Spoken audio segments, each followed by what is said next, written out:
لہذا یہ معمولی سا فریاد افغانستان کے سرزمین پہ دکھایا گیا تو سارے سیکولر اور سارے ملحد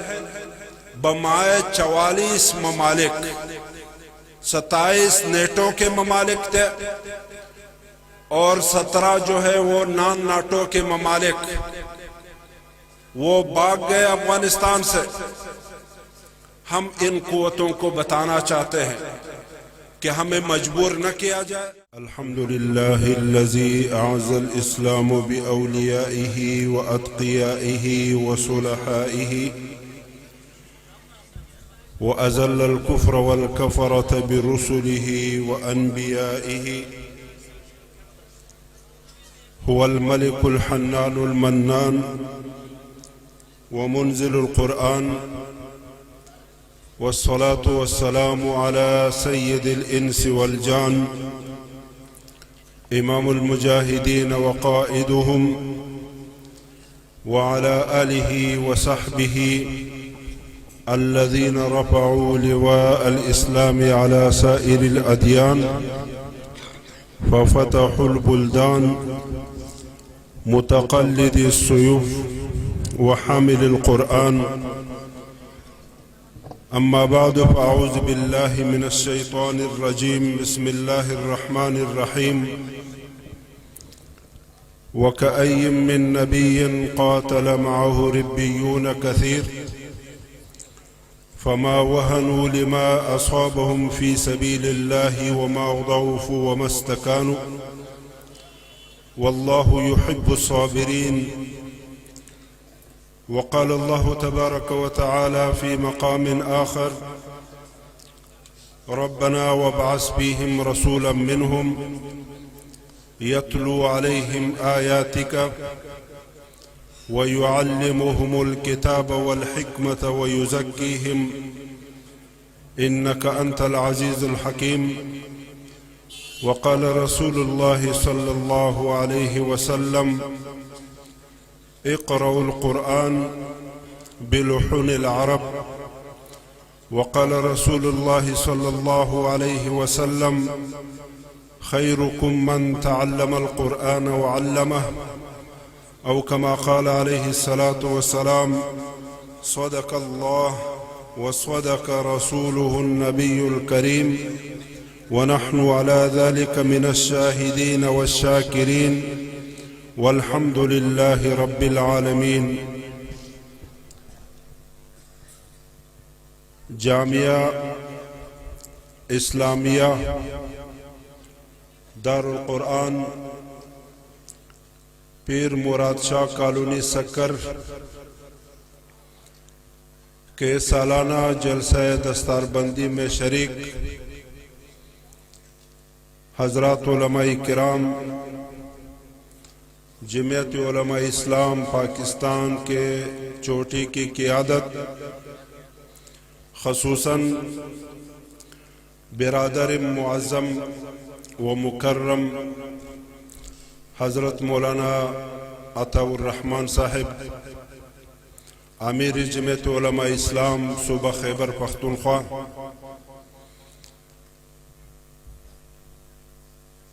اور سکر شہر اور اس کے مضافات سے تشریف لائے ہوئے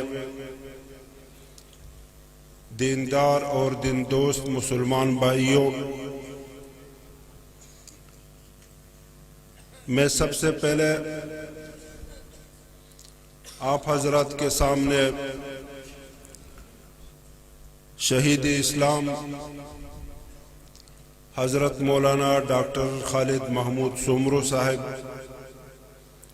تقبل اللہ شہادتہ کا ارشاد کیا گیا ایک شعر آپ کے سامنے رکھتا ہوں، جو انہوں نے غالباً 1997 میں یا 96 میں لاہور مینار پاکستان جمعیت علماء اسلام کے ایک عظیم کانفرنس میں پڑھے تھے، حضرت ڈاکٹر صاحب نے وہاں یہ اشعار پڑھے اور اسی دن سے ہمارے کانوں میں وہی آواز گونج رہی ہے۔ حضرت ڈاکٹر صاحب نے فرمایا کہ ہم ہے خاموش کہ برہم نہ ہو اس ملک کا نظام، ہم ہے خاموش کہ برہم نہ ہو اس ملک کا نظام، یہ سمجھتے ہیں کہ ہم میں طاقت فریاد نہیں ہے۔ کسی فرعون کو مشکل کشا کہہ دوں یہ مشکل ہے، کسی دجال کو میں انبیاء کہہ دوں یہ مشکل ہے، مجھے سولی پہ لٹکا دو، مجھے زنجیر پہنا دو، مگر میں رہزنوں کو رہنما کہہ دوں یہ مشکل ہے۔ آج ملک کے طول و عرض میں مفکر اسلام حضرت مولانا مفتی محمود نور اللہ مرقدہ کے حقیقی جانشین، قائد امت مسلمہ، قائد جمعیت علماء اسلام، تن تنہا زمین کے تمام خداؤں کے خلاف لڑ رہا ہے، اور ہم یہ یقین رکھتے ہیں کہ انشاءاللہ فتح اور کامرانی ہماری ہوگی، سب کہو انشاءاللہ۔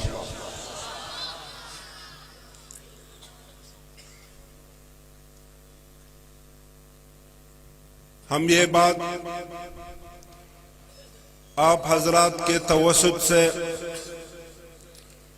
ان قوتوں تک پہنچانا چاہتے ہیں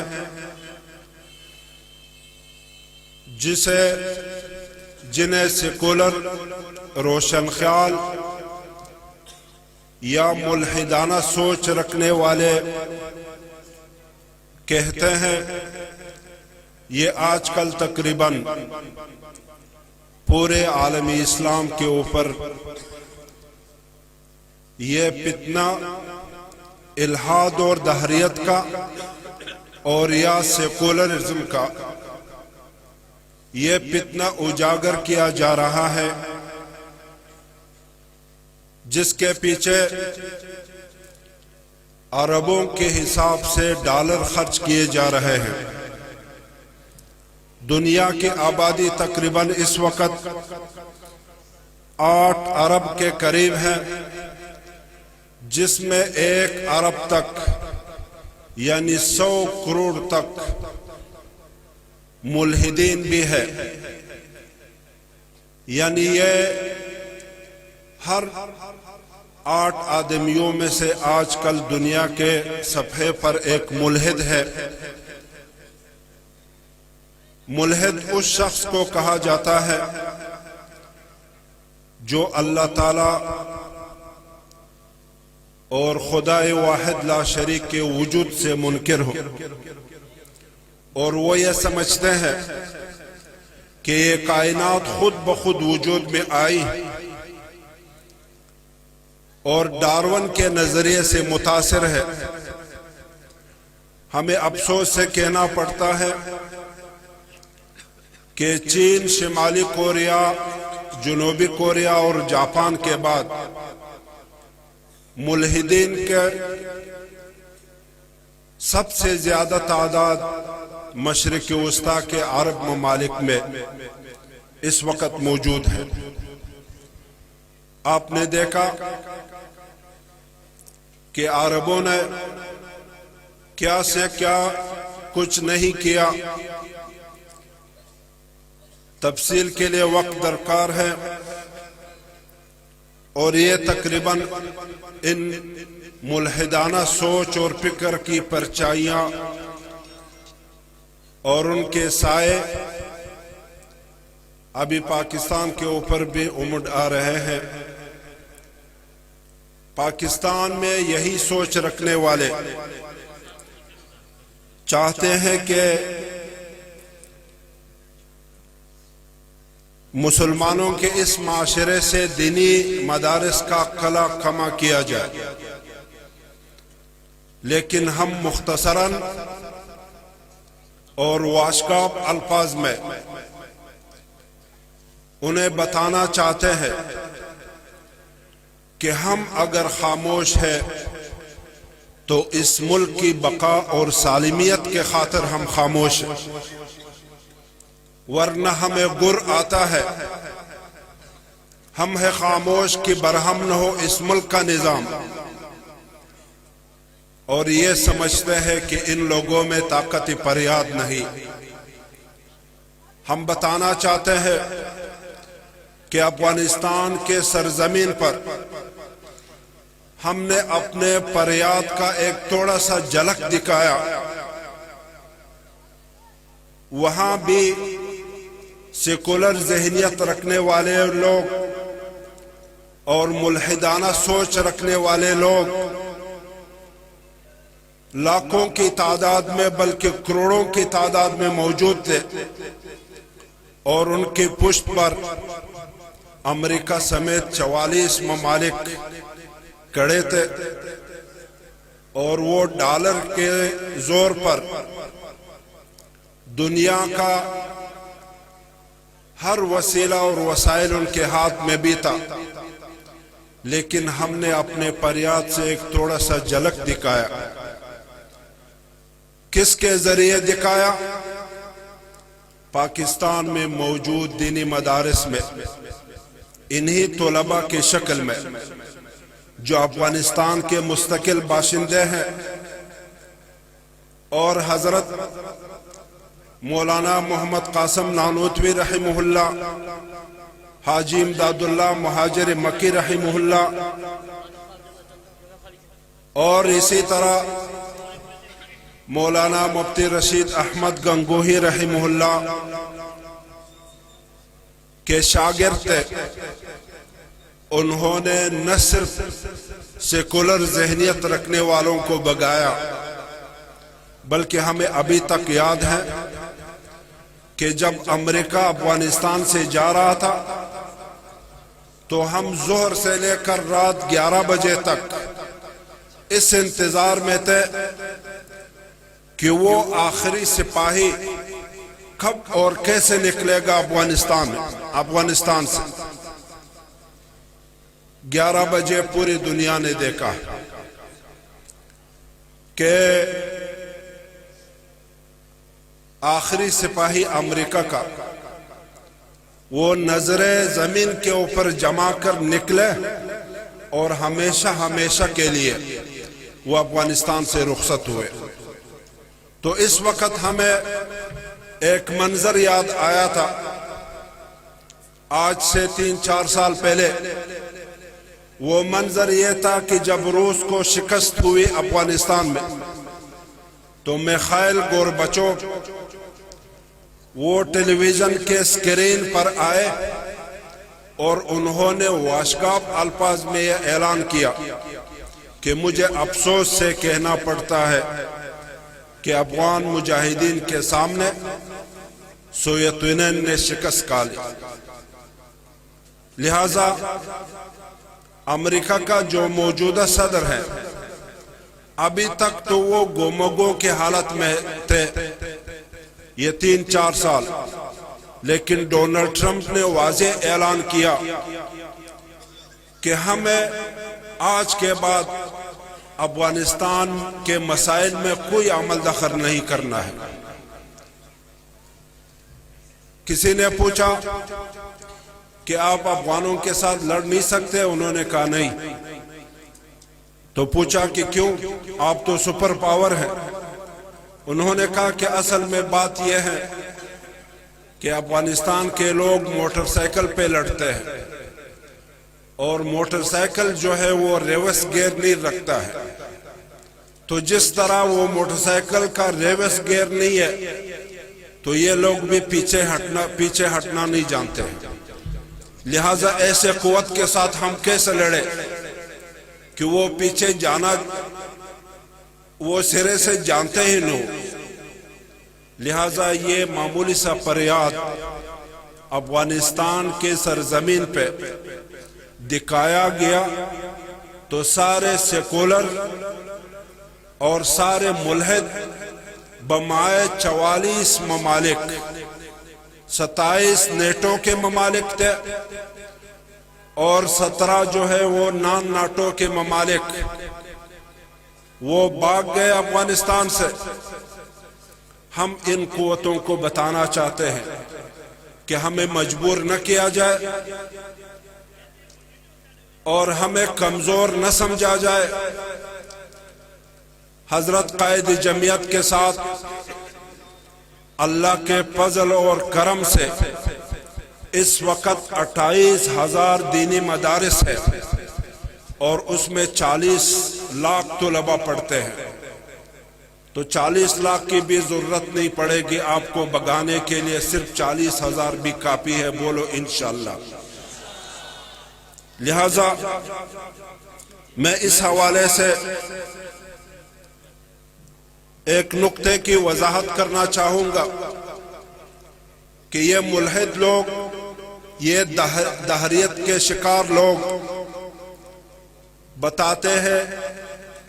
میڈیا کے ذریعے عوام کو ورغلاتے ہیں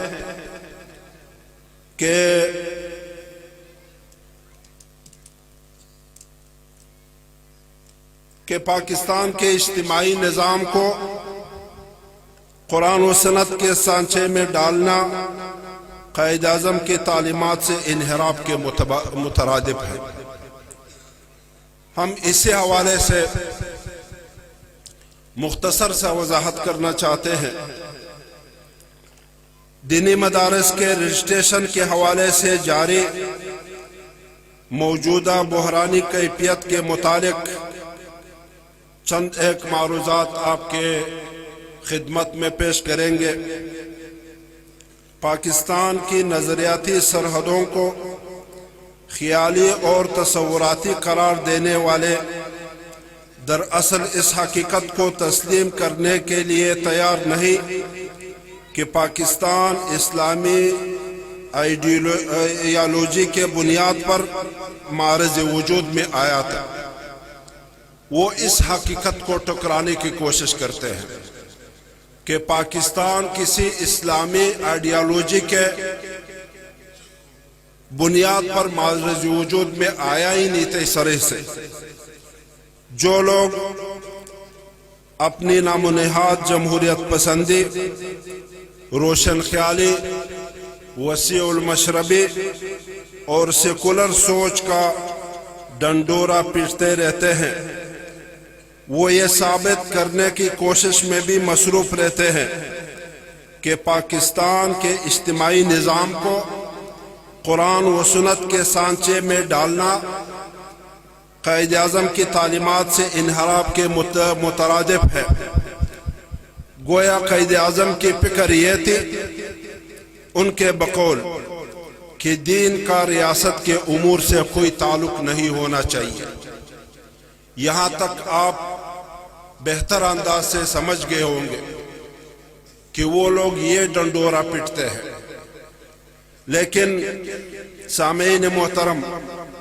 ذرا غور کیجئے، اگر ایک شخص کے دل و دماغ مسلمان ہو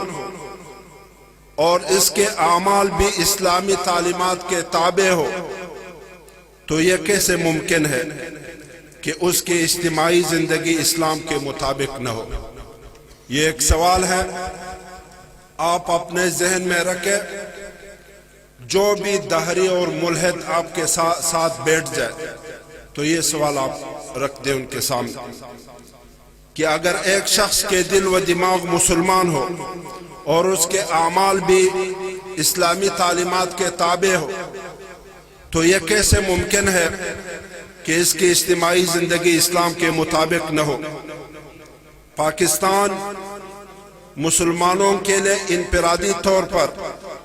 کلمہ پڑھنے کی آزادی کے لیے حاصل نہیں کیا گیا تھا۔ یہ ایک اہم بات ہے، بلکہ قیام پاکستان کا مقصد یہ تھا کہ پاکستان بطور ریاست بھی کلمہ طیبہ کے تقاضے کو پورا کرے گی، اور اس کا اجتماعی ڈھانچہ یعنی سیاسی، معاشرتی اور معاشی زندگی بھی اسلام کے مطابق ہوگی۔ یہ ہم نے ہمارے آباء و اجداد نے آنے والے نسلوں کے ساتھ یہ عہد اور وفا کیا کہ ہم ایسا ملک بنانے جا رہے ہیں جس کا اجتماعی ڈھانچہ اسلام کے مطابق ہو۔ اس حوالے سے علامہ اقبال رحمہ اللہ فرماتے ہیں کہ اگر ہم چاہتے ہیں کہ اسلام ایک تمدنی قوت کے طور پر زندہ رہے تو اس کے لیے ضروری ہے کہ وہ ایک مخصوص علاقے میں اپنی مرکزیت قائم کرے۔ تو اس کا یہ مطلب یہ ہے کہ علامہ اقبال برصغیر میں اسلامی تمدن کی حفاظت کے لیے مسلمانوں کی ایک آزاد مملکت کا قیام ناگزیر سمجھتے تھے۔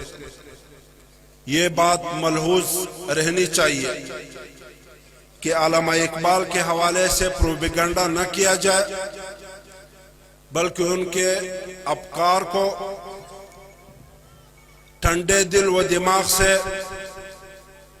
پڑھے جائے تاکہ پتہ چل جائے کہ یہ الحاد اور دہریت کا جو فتنہ ہے وہ علامہ اقبال کے دماغ میں بھی جاگزین تھا یا ابھی سے یہ پیدا ہوا۔ اسی طرح علامہ اقبال نے یہ بھی فرمایا کہ اسلامی قانون کو معقول طریق پر سمجھا اور نافذ کیا جائے تو ہر شخص کو کم از کم معاش کی طرف سے اطمینان ہوگا۔ یہ بھی علامہ اقبال نے فرمایا ہے۔ ایک آزاد اسلامی ریاست کی عدم موجودگی میں شریعت اسلامیہ کا نفاذ اس ملک میں محال ہے۔ علامہ اقبال کے اس فرمان سے دو حقائق سامنے آتے ہیں کہ علامہ اقبال نے جس آزاد مسلم ریاست کا تصور پیش کیا تھا وہاں وہ اسلامی اصولوں پر مبنی معاشی نظام قائم کرنے کے متمنی بھی تھے، اور اسی کے ساتھ ایک آزاد اسلامی ریاست کے بغیر وہ اسلامی شریعت کے نفاذ کو ممکن خیال نہیں کرتے تھے۔ علامہ اقبال کا یہ بھی فرمان ہے کہ ہر مشکل وقت میں اسلام ہی نے مسلمانوں کی زندگی کو قائم رکھا۔ راشد محمود سومرو سومرو کا پیارا ہے، راشد محمود سومرو قائد کا دلارا ہے، راشد محمود سومرو قائد کا دلارا ہے، راشد محمود سومرو۔ سندھ کی دھرتی نے جنا پھر ابن قاسم یہاں، سندھ کی دھرتی نے جنا پھر ابن قاسم یہاں، سندھ کی دھرتی نے جنا پھر ابن قاسم یہاں، قوم کا سہارا ہے راشد محمود سومرو قائد کا دلارا ہے، راشد محمود سومرو قائد کا دلارا ہے، راشد محمود سومرو میرا سومرو کا پیارا ہے، راشد محمود سومرو میرا سومرو کا پیارا ہے، راشد محمود سومرو میرا دل میری جان دلارا ہے، راشد محمود سومرو قائد کا دلارا ہے۔ نعرہ تکبیر، آیو آیو شیر آیو، آیو آیو، دیکھو دیکھو کون آیا،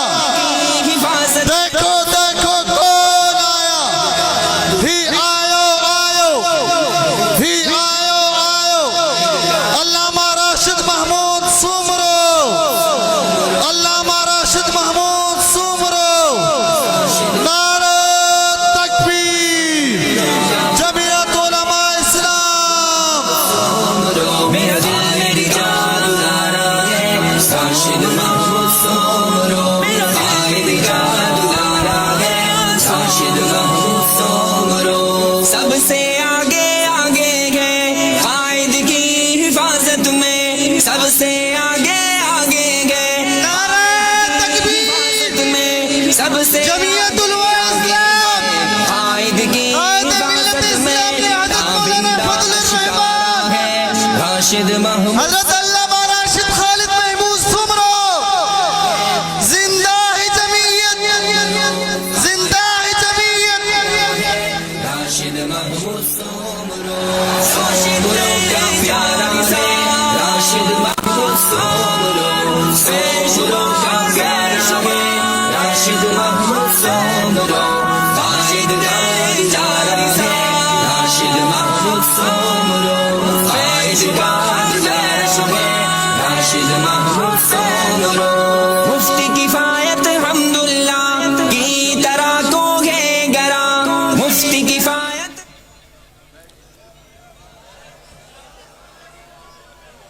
سامعین محترم، علامہ اقبال کے ان فرمودات کا اگر غیر جانبداری سے جائزہ لیا جائے تو پاکستان کا پورا پس منظر ہم آسانی سے سمجھ سکتے ہیں۔ علامہ اقبال نے برصغیر میں ایک آزاد اسلامی ریاست کا مطالبہ اس لیے نہیں کیا تھا کہ قیام پاکستان کے بعد اسلام کا ریاست سے کوئی تعلق نہیں ہوگا، بلکہ علامہ اقبال نے مسلمانوں کے لیے ایک الگ اور خود مختار مملکت کا مطالبہ ہی اس لیے کیا تھا کہ مسلمان اپنی اجتماعی زندگی اسلامی قوانین کے مطابق بسر کر سکے۔ پاکستان مسلمانوں کی معاشی اور معاشرتی فلاح و بہبود یا سماجی انصاف اور معاشی مساوات کا ضامن اسی صورت میں ثابت ہو سکتا ہے کہ ہم صحیح معنوں میں ایک اسلامی معاشرہ تشکیل دیں۔ یہ اسلامی معاشرہ اگر قرآن و سنت کی صحیح روح کے مطابق تشکیل پا جائے تو یہ یقیناً غیر مسلم اقلیتوں کے حقوق کے تحفظ کی بھی ضمانت فراہم کرے گا۔ ایک مثالی اسلامی معاشرہ میں غیر مسلم اقلیتوں کے حقوق کی پامالی کا تصور بھی نہیں کیا جا سکتا۔ قصہ مختصر، علامہ اقبال کے تصور پاکستان کی بنیادی اسلام اور صرف اسلام ہے۔ اسلام نے ہمیں پاکستان دیا، اس لیے پاکستان کی اگر جغرافیائی سرحدیں ایک حقیقت ہے تو پاکستان کی نظریاتی سرحدیں جو دینی مدارس کے ساتھ جڑے ہوئے ہیں اس سے بھی بڑی حقیقت ہے۔ پاکستان کی نظریاتی سرحدوں کو تصوراتی اور خیالی قرار دینے والے خود احمقوں کی جنت میں رہتے ہیں، جس طرح علامہ اقبال کے پاکستان کی نظریاتی سرحدوں سے انکار نہیں کیا جا سکتا۔ میرے محترم ساتھیوں، میں نے عرض کیا کہ قائد جمعیت مدارس کی حفاظت کے لیے اس لیے کمر بستہ ہوئے کہ مدارس دینیہ کے ساتھ پاکستان کے نظریاتی سرحدوں کی بعض ساتھی سوچتے ہوں گے کہ مدارس بل کے حوالے سے بعض علماء کرام بھی قائد امت مسلمہ اور سیاست کا سلطان حضرت مولانا فضل الرحمن صاحب ادام اللہ ذلہ اور شیخ الاسلام مولانا محمد تقی عثمانی ادام اللہ ذلہ و دیگر اکابرین کے مقابلے میں مد مقابل صف میں کھڑے نظر آئے، تو اس حوالے سے ہمیں کیا کرنا چاہیے؟ سیکولر اور دہری اور روشن خیال اور روشن فکر وہ تو واضح ہے، لیکن یہ جو علماء کرام سامنے آئے، اس کے حوالے سے ہمیں کیا کرنا چاہیے؟ تو اس حوالے سے میں مشکات المصابیح کے ایک شرح کا حوالہ دوں گا،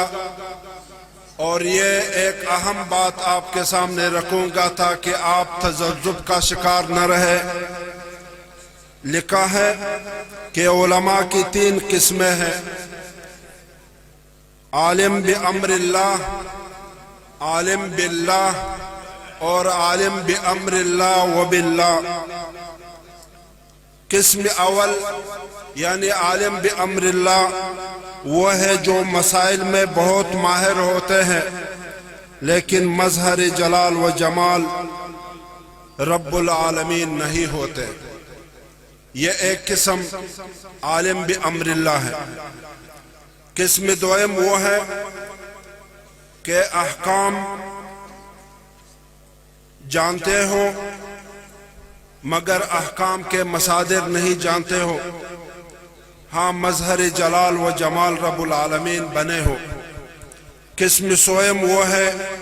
کہ ماہر احکام بھی ہے اور احکام کے مصادر کو بھی جانتا ہے، اور ساتھ مظہر جلال و جمال رب العالمین بھی ہوتے ہیں۔ قسم اول کے عالم سے صرف مسائل پوچھے جائے، ان کی مجلس میں نہیں بیٹھنا چاہیے۔ وہ کون ہے؟ جن کے مجلسوں سے ہمیں پرہیز کرنا چاہیے وہ لوگ ہیں جنہوں نے اسلام آباد، لاہور اور کراچی میں پریس کانفرنسز کے ذریعے اپنے بغاوت کا اعلان کیا اور ہمارے سب سے مقابل سب میں چلے گئے۔ مختصراً کائنات کے حشرات و حیوانات انہی قسم سوئم کے علماء کے لیے دعائیں مانگتے ہیں، اور العلماء ورثۃ الانبیاء وہ علماء کرام ہے جو آپ صلی اللہ علیہ وسلم کے اخلاقیات، معاملات، امانات و دیانات کے محافظ ہوتے ہیں۔ لہذا صرف ایک شعبہ کے پیچھے پڑنے والے وارث نہیں ہو سکتا بلکہ وہ قرض خواہ ہوتا ہے۔ قسم اول کے ان نام و نہاد علماء کی خدمت میں عرض ہے کہ قائد جمعیت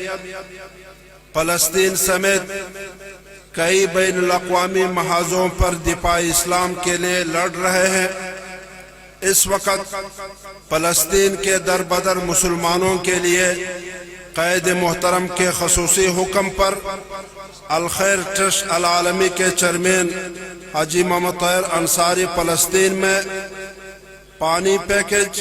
مختلف اقسام کے سالن پیکج، روٹی پیکج، سردی کے لیے گرم کمبل پیکج اور نقد رقم یتیموں، بیواؤں اور معذورین کے لیے پیکج، پری میڈیکل پیکج پر کروڑوں روپے خرچ کر چکے ہیں، اور تاحال یہ سارے پیکیجز جاری بھی ہیں۔ اور اس کے علاوہ قائد سندھ شہید اسلام کے حقیقی جانشین حضرت مولانا راشد محمود سومرو صاحب بھی تشریف فرما ہے۔ ان کے علم میں بخوبی ہے کہ حضرت قائد جمعیت کی طرف سے فلسطین کے بے گھر اور خوار مسلمانوں کے لیے کتنے نقد میں کتنا چاندہ اور فنڈ جمع کیا گیا۔ آخر میں مولانا محمد عارف، ان کے رفقائے کار، جامعہ اور اس اجتماع میں مالی، جانی اور اخلاقی تعاون کرنے والے حضرات اور فضلاء کرام اور ان کے اقربا کو دل کی عطا گہرائیوں سے مبارکباد پیش کرتے ہیں اور دعاگو رہیں گے کہ اللہ تبارک و تعالی جامعہ اسلامیہ دار القرآن پیر مراد شاہ کالونی سکر، جس میں بنین کے ساتھ بنات کے لیے ایک بہترین مدرسے کا انتظام بھی ہے، مولانا محمد عارف صاحب کے اپنی بھتیجی سمیت تقریباً 4-5 استانیہ اور 130 طالبات اس میں موجود ہیں. لہذا اللہ رب العزت جملہ دینی مدارس اور جامعہ اسلامیہ دارالقرآن سکر کو تا قیامت قائم و دائم سلامت اور باحفاظت رکھے. آمین یا رب العالمین. وآخر دعوانا الحمد للہ رب العالمین.